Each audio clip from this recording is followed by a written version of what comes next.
Desert Financial, located inside the Payson Walmart. That's right. Thank you to Desert Financial for sponsoring the KRIM Community Spotlight program. Good morning, Rim Country. Chris Higgins in the studio, filling in for Randy Roberson, who, again, he is stuck at home. He is stuck down in Tonto Basin, and that creek just keeps on rising. So we'll see. Maybe he'll be in tomorrow.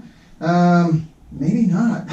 So just have to wait and see. But we're very, very thankful for all the rain that we have been getting, and just pray that people can be safe out there. And remember, turn around, don't drown. That is the saying. So if you come across flooded roadways or areas, please, please, please do not cross them. Anyway, this morning's Community Spotlight program, it's the third Thursday? I am not third Thursday of the month. So the Payson Unified School District is in, and we have Superintendent Linda Gibson. Good morning, Linda. Good morning, Chris. Thank you for having me. Oh, you are so welcome. Thank you so much for coming in, taking time out of your busy day, because I know you are very, very busy right now. Everybody in the school district is very busy. Somebody asked me the other day if this job was harder than teaching or being a principal, and I would say, you know what, I'm going to give it to the teachers. They probably have the hardest job out there. We're more in a support position and making sure they have the resources and things that they need to best support. Everybody really in the schools, Many listeners might realize that our CMS has been hit the hardest here recently, within the last week. And we've actually increased from about 80 individuals being affected, whether they're positive or close contact, to well over doubling that within a week's period of time. And the biggest thing is to push out is that families, we know that there's allergy seasons, we know that there's sniffles, we know that there's little colds and things, but if your child or you are experiencing any of the COVID-like symptoms, please keep them home. Last year we did not experience the connections of kids to kids transmitting the virus. We're seeing that right now. We are committed to staying open for our community and that would be a last resort to close. As we all know, things have kind of evolved for what you would have expected to see last year and what you're seeing now. Our CMS administrative staff is working diligently and doing close contact tracing. And some people may not realize, but it takes anywhere from 2 to 4 hours between investigating, figuring out, okay, who was in close contact with a person, and then making all those calls to those families and everything. And we're kind of on a daily basis right now of where that's at. So I just want to encourage people, employees, as well as families with children, to please keep their children home if they're showing any symptoms. And that's not how things, worked in the past. I'm a guilty mom of years ago of going, no, just if you really don't feel good, go to the nurse and I'll come get you later. I have to admit that. But in today's world, we just really can't afford that because of the concern that's out there. I don't want to get into, like what our beliefs are, COVID or this, that, or percentages and everything, but that's probably the biggest component is please keep them home if they're not feeling well. And that's consistent with the workplace as Absolutely. well. You've seen that change over the years, even before COVID, where it used to be when we were younger. Yeah. We've all been to work where we're like, get to work, get to work. What are you doing? Stay home. Are you kidding me? Are you dying? Yes. Where it has changed to, no, don't bring that here. Right. Stay home. Don't, if you're feeling sick or at all, or don't bring it to the workplace or to the school or different places where it can spread. So now it's just a little more heightened, I believe, with COVID. Yes, I'd say a lot of heightened, but not a little. Yes. True.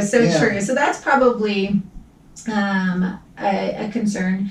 Our board members, I commend them. They've had to make some hard decisions with COVID protocols. We currently have in place that it's up to the family and the employee if a person is considered in close contact, if they choose to send them to school or not. Again, it goes back to having symptoms and so forth. We can play the game of how somebody has it or not, but it is what it is, and we're doing the best we can to navigate through it right now. And so I just ask for grace for employees, and especially right now at RCMS. Some families are getting multiple calls where they say, I just got a call yesterday. Well, yep, this is a new positive case. Your child was in close contact with this one also, you know, that type of thing, where I know that can be very frustrating for a family to get those calls. But please know they're required to do that. And so it's not something that they're taking lightly, to make sure to follow through to notify families and everything. So COVID's probably one. The other one that we've had a little bit of conversation, we're only 3 weeks into school, but is our 4-day instructional week change that took place, or the decision was made in late May, early June. We've had 2 weeks in. We've had questions in the sense of, well, are we planning to do anything on Fridays? What are we doing for families or kids? One thing that is currently moving, and it's actually going to start the first Friday of September. I think I'm right on that. And run for the remainder of the semester, and then start again second semester, is for grades 2 through 5. We're doing a STEAM. Most people think of it as STEM. But the A actually was added to STEM, science, technology, engineering. It used to be math, but the A is arts. And working with University of Arizona, John Hatch, who's our extension coordinator here locally in our community, with teachers to run programs.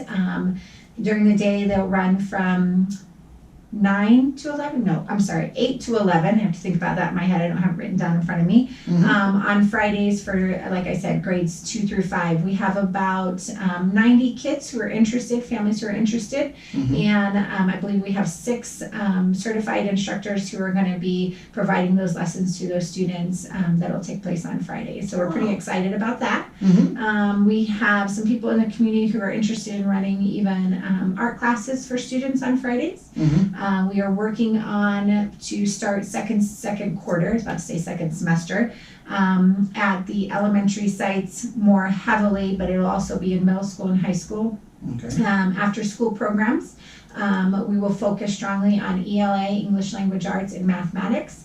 However, there will also the opportunity for some enrichment programs. So families who have kids in grades K through 5 should be looking for information about that coming here towards the end of this quarter to get situated. Okay, and would those programs, I guess, cover or be an example of what was mentioned when the discussion was going on about going to the 4-day school week, where kids that are behind a little bit or need some assistance, then those programs would address that? Exactly. Fill in the gaps, fill in the holes. Nice. Years past, we've had after-school programs in elementary school settings. Some of the things of how they run is that if a student wants to participate, and I can remember my daughter Julie being in the quilting class with Mrs. Creighton, and there was a cost to that, because there were materials. However, the reading group, if kids were in a reading class at that time, there wasn't a cost because we knew that was filling in the gap. So we're kind of looking for that to set up that same type of system, where if it's an enrichment program, there could be a small cost to a family to participate in that after school part, but ELA and math, because we want to give that opportunity to fill in those gaps. All students across the country, across the world have, if we're going to call them gaps, we may be redrawing the line in the sand of where we expect kids to be. That does not mean kids are learning anything less. I stressed this last year, and I continue to stress it, is that it may not have been academics that a kid gained knowledge in. However, they gain knowledge in the world, and how our families and how our parents and how they coped with the situations that we were presented throughout this pandemic that can carry them so much more in a lot of areas than just reading, writing, math, science, and so forth. That critical thinking, what do we do? How do we manage through this? What does it look like in our household? What are our beliefs? Where, so there was still a lot of learning going on. It was just in a very different capacity, which is unique that none of us have really experienced before. It definitely got away from traditional. Absolutely. Absolutely. And that's hard sometimes because sometimes we don't like to give up traditions. Yes. So yes, we definitely want to see students have academic success by all means. And we all know that when students feel successful, then they have, with all of us, it actually doesn't matter, we're still students, right? It doesn't matter if you're 5 or 55. When you have success, you have more of a desire to continue forward, to learn more or to do more. And that's what we want for our students, is we want them to have that desire to learn more and to do more. And when they feel that success, we all know that they will. Oh, that is great. And if you just tuned in, again, talking to Payson Unified School District Superintendent Linda Gibson. And that's really exciting to hear about the 4-day school week. And I know when it was first mentioned, I didn't realize how many other districts in Arizona had already switched over or had been doing it, and for how many years they had been doing it, to where even some schools that we're in contact with, that we play, our school plays in sports, and we, travel to those schools, and with KRIM, with us live streaming the sporting events last year, and going to the schools, it's not like anything was noticed, or it's like, oh, hey, this is a 4-day week school. Oh, it's different. What's going on here? Didn't even know. So I think, and hopefully everything goes well with that, but it seems like it should, looking just at all of the research and all of the information that was presented to help the school board make that decision. Well, I appreciate you saying that, because we definitely did go through, I know it was quick, but that does not mean it was not thorough in terms of our research that went into it. There were 5 or 6 of us who actually looked into schools. We took 2 schools each that were on a 4-day instructional week prior to COVID. So we wanted to know that it was already established. COVID year is a whole different beast. And actually spent time on the phone talking to key officials at their school districts through a series of approximately 30 questions that we went through, from concerns to how things were set up, time. One of the things people don't realize is that Payson Unified School District was already well over the minutes, some of the minimum minutes for every grade level for the state requirements. And sometimes there's that feeling of, well, if we put more time into it, we're going to get better results. That's not always the same. I mean, we've seen our kids, we've seen people work very efficiently and get just as much done, even in a smaller period of time. But there's that piece to get over where you think, well, if we spend more time on it, we're going to dig into it even deeper, or we're going to get better results. And so that's what we're hoping for. Yes, we want student achievement to increase. It doesn't matter how much time we put into it, right? That's a definite top priority for all of us educators. And so that's what we hope to see. We will address with our families and put a survey out and ask some key questions of where things are at. What we're looking at to do that is each quarter.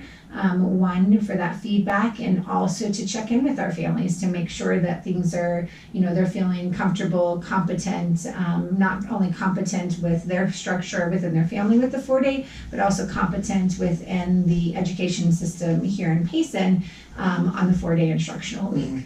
And again, it made me think of the workplace again, and in with businesses or organizations.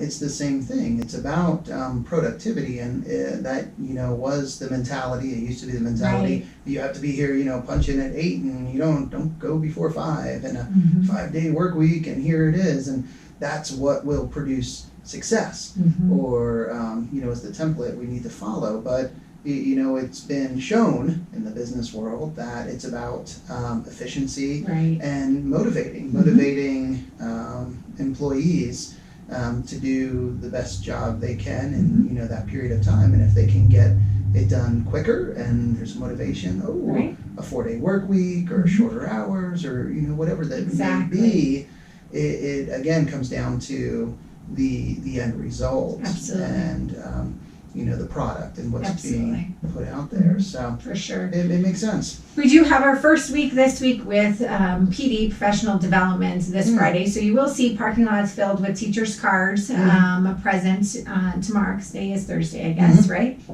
And so it does make for a longer week on those. But what we hope to also see is just the morale of our staff. Not that it was really low. I don't want to imply that at all. But hopefully it's one of those pieces that in making that change, we see more restful employees, the ability to spend more time for places where it really matters most with their families, and without subjecting themselves to feeling like, oh, but I have to be here. I have to do this over what my family needs, which we all know in education, many, many, many more hours are spent outside of the classroom time of their scheduled work hours to prep and be prepared for student success. There we go. Other news couple other things. There is the Rim Country Rotary Club, being a member of it, and also, but it ties back to school, so we'll loop it all the way around, is having a chili dinner, and it's being held at the Senior Center here on Main Street. Next Thursday, August 26th, I'm looking at my ticket here, from 4:30 to 7, and the proceeds are going to support the Northern Gila County Fair and FFA, to help offset some of those facility costs in there. Adult tickets are $10, children tickets are $5. They are, after a discussion that took place this morning, I believe are going to have an opportunity for it to be a pickup, as well as an opportunity if families or individuals want to eat also at the senior center. So those two will be available. So homemade chili with all the fixins and cake on the side, which you gotta have cake. Gotta have cake. I got a little worried today. I thought, we're not gonna have enough cake. We need more cake than chili. And in my opinion, and by all means. So if interested in buying a ticket, there are several Rim Country Rotary members around town. However, I did ask, Hallie Jackman said I could share her phone number out there, and I'll leave it with you too, Chris. Okay. But if you need a ticket, I still have a handful of tickets to sell too. But they will also be selling tickets at the door too. So I can share Hallie's number on the air. Okay, it is, Hallie Jackman's number is 928-205-5705. Again, it's being held at the Senior Center next Thursday, the 26th, from 4:30 to 7 p.m. So if you see a bunch of cars there and you're thinking I haven't made dinner yet, pull on in, because I'm sure there will be plenty there to be sold at the door. And appreciate your support of Gila County Fair and our FFA program. That's right. And the Northern Gila County Fair, I believe, right around the corner. It's September 9th through the 12th? Yes, it is. Yes. Wow. And I know at the beginning of the program, because we're also streaming on the KRIM FM Facebook page, Cassie Lyman, she commented, hey, see you Monday, because I believe they're going to be here on Monday to talk about the Northern Gila County Fair, and we'll make sure they promote the chili dinner as well. Yes, she will. And she'll probably be bringing, whether it's she may have tickets son. too, I bet. Yeah, she could have tickets also, possibly, but bringing children with FFA to talk about, everything they do and what that means to them. So a great cause. Yes, I actually, Tuesday morning at the chamber breakfast, when she came in and happened to sit down, I was like, I need to see you. She is the Lyman Ranch, and Cassie, with all of her help with FFA, we're going to be recognizing her as a hero of public education at the board meeting on Monday night. And it just happened to be, I was like, I haven't put a face to the name, and I had not officially met her, and so it was meant to be. And so yes, we definitely talked about the differences with the fair, and I'm sure she'll share some things with you guys next Monday, like you said, with her being on. And her son did a fabulous job speaking as a officer of our local FFA chapter here at Payson High School. Oh, that is great. Great to hear. So again, chili dinner, Yep. that is August, 26th, there we go, at the Payson Senior Center from 4:30 to 6 p.m. 7. 7. Yeah, there it is. close enough. Thank you. I'm looking, I'm like, I know, is that a so, 6? because you Is that a can't see in 6? here, and then Facebook Live, there's the ticket. We're kind of glancing over at the ticket that's on the counter here that Chris was, so it's perfect. That's great. Well, thank you so much, Linda, for coming in. Oh, thank you for having me, and again, KRIM, your support for Payson Unified School District. I don't know that we can ever repay you, so I'd like to think that we pay it forward, and but thank you for that. It's always a pleasure. Oh, you're so welcome. I think, and I feel, and it's the least we can do, because you and just everyone at the district put so much into, doing these things, not only the educating, but just making the children in our community into better people. Oh, So, thank you. That's what we're after, yeah, right? there you go, doing Making a them great believe in job. themselves. All right. Thank you. Well, thank you, and also thank you everyone for listening this morning. And again, thank you to Desert Financial for sponsoring our Community Spotlight program. It's now time for KRIM Weather, brought to you by the National Weather Service. Weather forecast for Payson Thank you. There you go. You are welcome. Tickets. You do have some tickets. I do. I need to see. And how much are they again? They're 10. $10 adults, children under 12, it says it's $5. See, we don't You have can any always children find under me. 12. That's what am I even thinking? I'm like, huh,